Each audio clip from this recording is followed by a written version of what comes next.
Hello and welcome to Deep Impact, a deep dive into Wildbow's most unloved work 5 years on. That over there is Elliot Diebold. And that was Reuben Morehouse. And we are back to talk about Bonds 1.3. Do you want to kick us off, Elliot? Yeah, sure. The chapter opens a couple of hours after the last one finished off. Blake's gotten a lift to his grandma's house, and she drops him off, and he goes inside the house, after getting a key. Now, I want to point this out. I want to point something out here, which I think is a nice little bit of character foreshadowing. Not foreshadowing, character building. Which is, Blake is very insistent that he pays the woman who drops him off $20 for her time and gas, which I like. He's kind of desperate to go out of this world not owing anybody any debts, Yeah, I was about to say, it seems like he's someone who wants to pay his debts, which I don't think will be important. Going forward. Literally, the theme of debts is going to come up a lot more in this very chapter. Yeah, we already addressed that a little bit. But yeah, it's a good point. He comes across as someone who, doesn't want to take advantage of others, which is a nice trait to have. Yeah. So Blake is at the house. He made it. He has survived. And he goes inside, and there's this vibe of you think, or I thought when I first read the story, stuff's going to actually start making sense as soon as he reaches the house, but it's just a house, and he kind of is he gets inside and he starts kind of poking around, and it's just the same house that he was in 4 months ago, Yeah. Well, the whole scene has this sort of vibe of like everything up until now has been get to the house, that'll be sanctuary or whatever. Yeah. And he gets there, and then it's just this creepy empty house, and it's there's not really that sense of now we can take a step back and analyze. It's no, it's still, everything's just fucked. Yeah, but it's so mundane. I really like that. I really liked how it kind of made me think, is this it kind of makes you question, is this actually real? Has Rose been lying to him? Was what just happened a real thing? Yeah. But anyways, he does a lap of the house, and then he stitches his hand up because obviously that got slashed by the bird things last chapter. Yeah, and this is a nice line that I want to pull out. Rose is kind of curious about him, being able to stitch up his hand, and he says that he's done it before, and Rose says, "When did you need stitches?" And Blake responds, "I didn't feel like answering that one.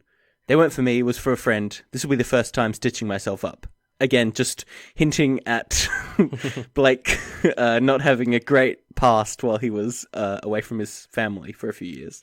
Yeah, we're constantly getting these little trickling bits of information about his past that's just, he's been through shit, and he's kind of a badass because of it, in terms of his endurance. Yeah. For pain and all that. I also there's one bit where Miro's sort of mentions that she says it didn't really hit her until she saw him in action that they're actually quite different. And then they talk a bit more, and it really seems to me that where this is heading is all of their differences are due to the fact that in Rose's timeline of events, her parents actually liked her, whereas Blake does not seem to have had that experience.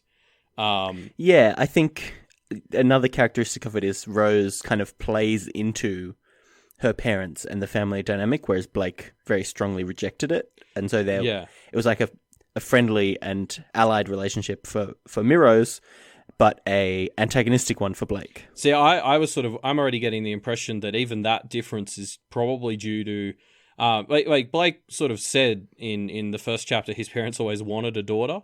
And so I wouldn't be surprised if even that difference is just due to the fact that his parents never really liked him. And I figured out using the fact that his surname is Thorburn, that his dad must be the member of the family, his Rose Senior's son.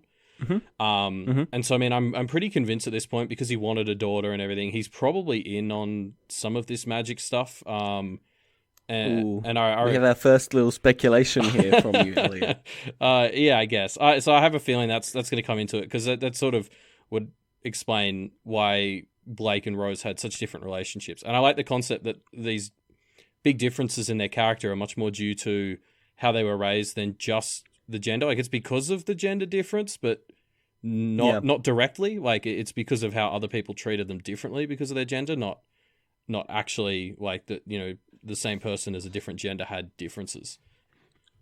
Yeah, the reason that this is as fascinating to me is the same reason that people kind of like these stories of like identical twins separated at birth and they both became firefighters. You know, it's like exploring this whole nature versus nurture thought and how much are people defined by their relationships versus just kind of who they inherently are.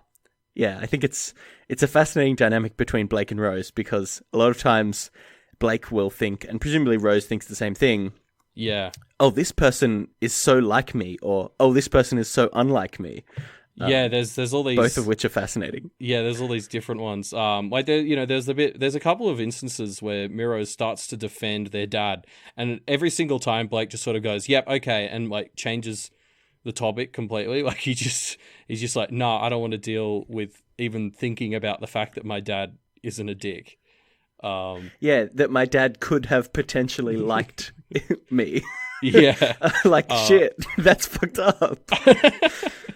But I mean, yeah, and then there are all the similarities. Like they're both kind of snarky and it's already created a great sort of banter between them. I'm already enjoying these sort of sarcastic comments they keep exchanging with each other, and how they both react to the other one doing it in a very similar way, which is like, you can't be kidding right now, and then they'll turn over and do the same thing.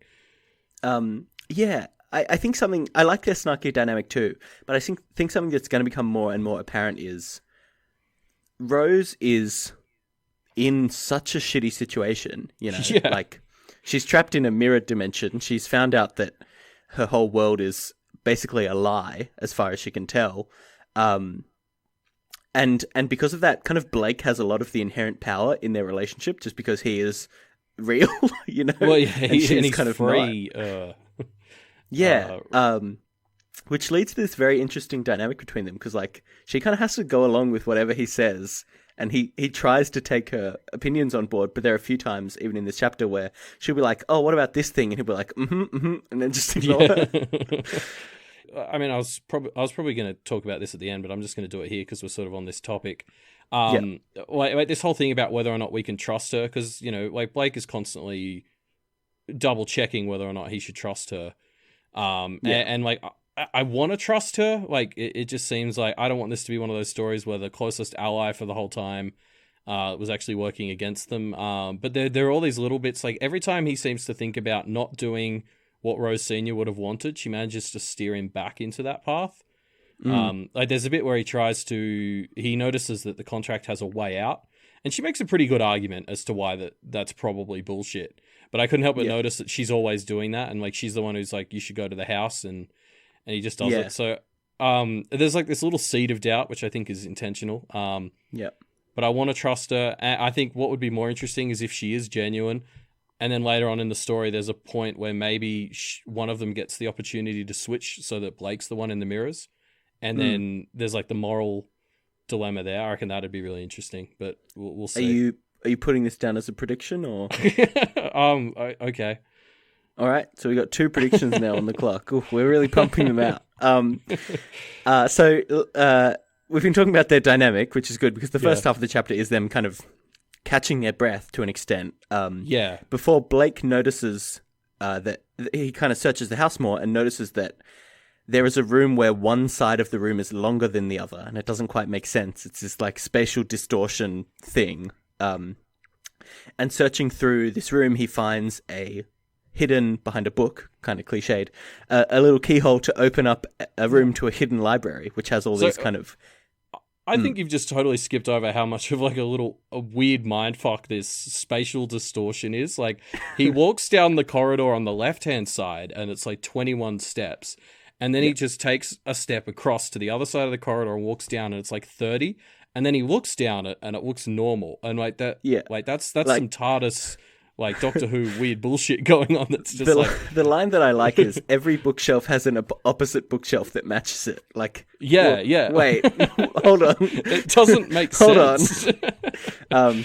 But skipping over the whole MC Escher painting-esque nature of this room, he finds a hidden library and finds magic shit, basically books about magical shit. Yeah, it's a magic library, and there's all sorts of books. Like he walks in and he just gives like this big list of books that probably has clues into the direction the story's heading, but I only recognized a few words. Like there was one called Lilith's Children, which is like she was that whole mythical Adam's first wife thing in Judaism.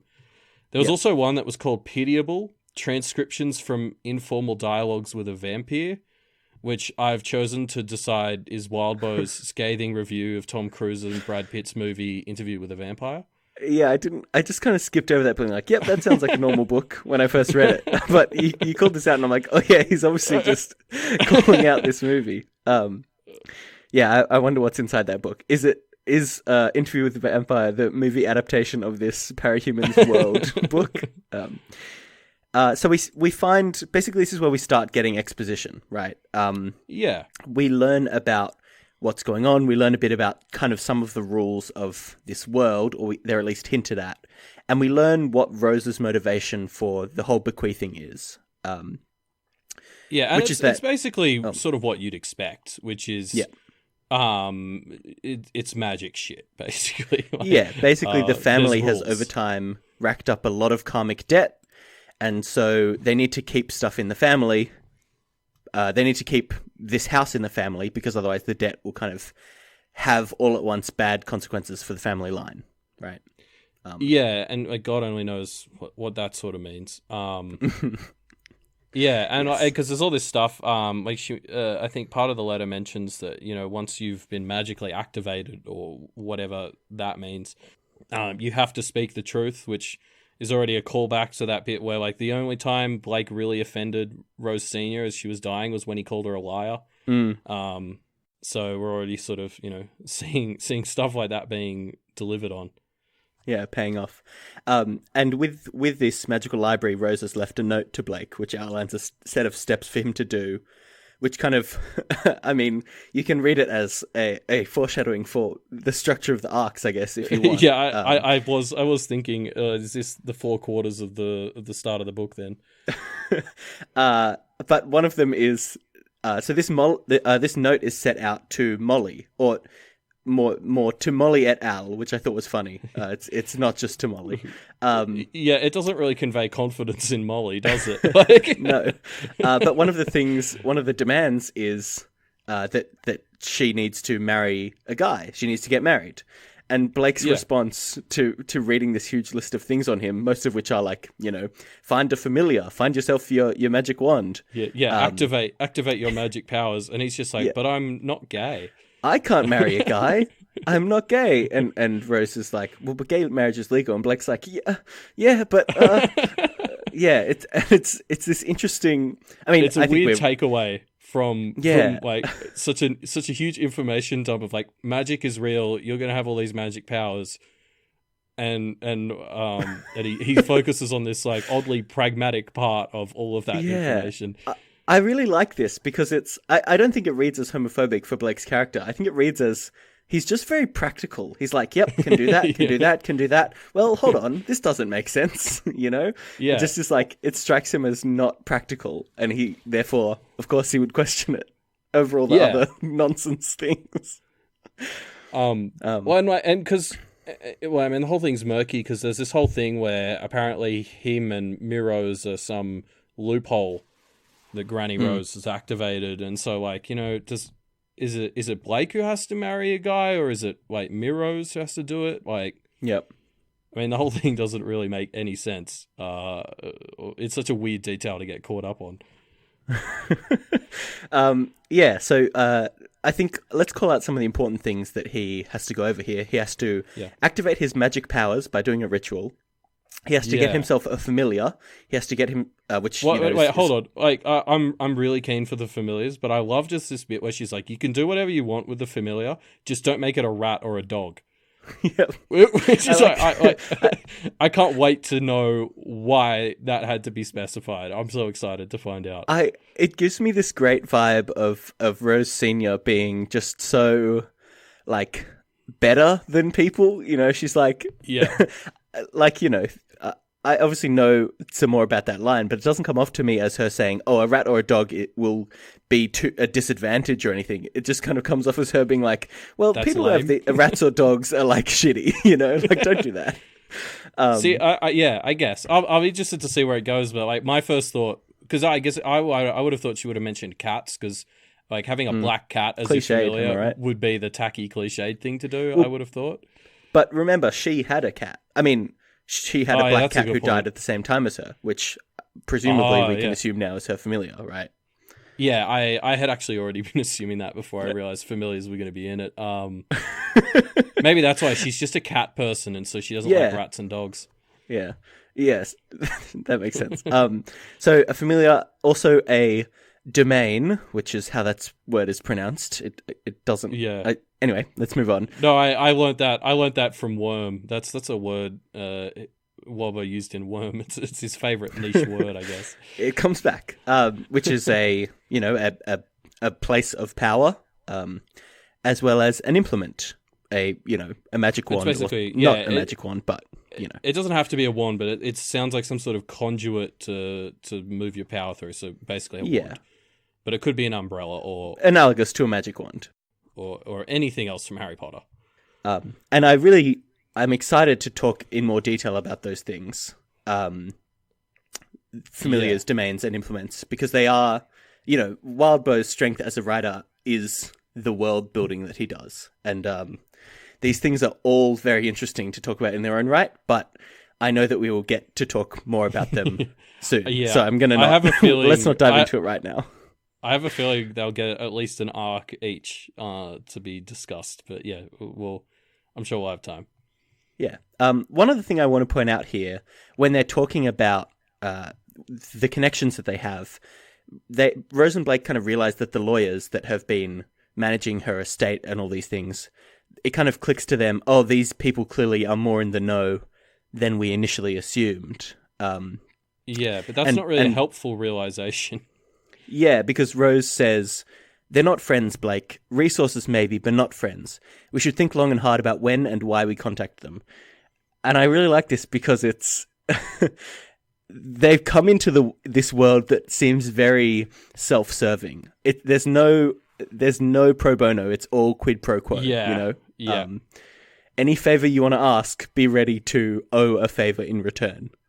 Which is why it's so bizarre that they've just been completely thrown in the deep end by their grandma. I'm going to have to assume that that's part of some deal, because otherwise it's like a massive dick move even by her standards. Because they've got so much information they need to gather. Like it's crazy that you would leave them on their own unless you had to. Yes. So let's put a pin in that and we'll come back to it later. So the question that has been hanging over the second half of the chapter is what's with this karmic debt? Why are we in such a shitty position? And the chapter ends giving us a hint towards that when Blake finds basically the shelf of her most prized books, right? Which have details like dark contracts, infernal wrath, hellfire bindings, and they all are marked with her initials because she is the author of these horrible books. There's actually one that says, that's called The Worst of the Others, which is very direct and to the point. And so we get this hint at, people hate Rose and she's accrued all this karmic debt because she is an expert on the worst of the worst that is out there. Yeah, I mean, we definitely get the impression that her and probably her ancestors were really neck deep in all of this shit, basically. Yeah. And so that's pretty much the end of the chapter. It ends on this revelation that Rose was a bit of an expert, apparently, in she was a prolific magic author. Shit. Yeah. A real wild making. Yeah. But no, so I like this chapter because it was... it was mostly an expository chapter, I think. Like, it tried a lot to just dump a lot of information out, but it did it in a way that was all riddles and hiding it behind puzzles. So it didn't really feel like an exposition dump because it was like each bit was sort of trickled out to us, and each exposition dump was separated from the others by a little puzzle that the pair had to solve, which I quite liked. Yeah, I actually really liked the first half of this chapter where you've made it to the sanctuary and it's just a house and there's nothing here. Good luck. I thought that was, just kept me very on my toes, I suppose. Yeah, well, there's that whole tension throughout the chapter of you haven't really found sanctuary. It feels more like they've found a deserted island in the middle of the ocean and now they're trying to build a raft out of a tree on the island. Yeah, exactly. They've got to scrape some stuff together to Like, escape their yeah. shitty situation. They're not physically drowning anymore, but they're still on an island in the middle of the ocean. Like they're not Totally. safe yet. I think that's a very good analogy for this whole situation. What other thoughts do we have on this chapter before we wrap up? We get hints at a lot of cool things. I don't want to go too into them because it's hard to keep separate in my mind what is hinted here and what I actually know from later. Yeah, fair enough. No, I mean, I'm interested. I was sort of talking about how we're getting trickling bits of exposition. We're also constantly getting little tidbits of Blake's past and sort of very slowly filling in these gaps. And I'm excited to see that keep heading because I'm sure, his other friends and family that he's made outside of his biological family are going to come into it because they're probably not just going to accept that he's, gone, he's disappeared and he's now holed up in a mansion in the middle of nowhere. He inherited a mansion. He had to Scooby-Doo it. It's fine. They'll understand. Yeah. So I guess the only other thing, I guess this counts as a prediction. I don't know. I'm already loving this. This book is clearly about semantics, or there's a big theme of semantics in the magic. We've had so many lines. I think Miro's had a thing where she said she doesn't like to be pedantic. Paige in the first chapter was talking about how she loves arguing semantics, which is going to come back to bite her. I'm almost certain. Rose Senior was really interested in Blake after he carefully chose his words. So I feel like that's going to be a big part of it is how specific you are with wordplay. And since Wildbow's such a great wordsmith, I think that he's going to get to do really cool things with that. Yeah.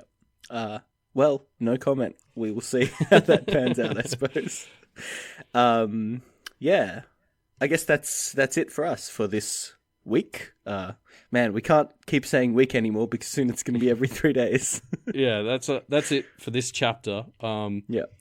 So we're recording this just as the first two chapters episodes gone live. So yep. I mean, if anyone's still listening, thanks for making it this far with us. Yep. And as of next time, we'll actually get to engage with the community a bit more, which will be exciting. Yeah. To do that, we have contact linked in the notes for the episode, we will also have a link to a discussion thread where we can talk about the episode. As Elliot hasn't read them, we're going to enforce the rule of spoiler tag anything that is hinting at future information. Obviously, treat it as though you're just up to the chapter that we're up to, and anything that you want to mention from the future, please spoiler tag it, and then Elliot will just kind of steer clear. Yes. Yeah.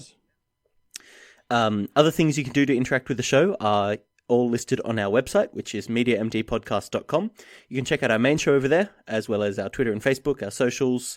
You can review us on iTunes, which, because we are just starting out, would be very, very helpful. Yes. Please do that. Yes. Our next episode... Oh, yep. No, I was going to say our next episode is going to be out on the 30th, I believe. Yep, New Year's Eve. So, yep.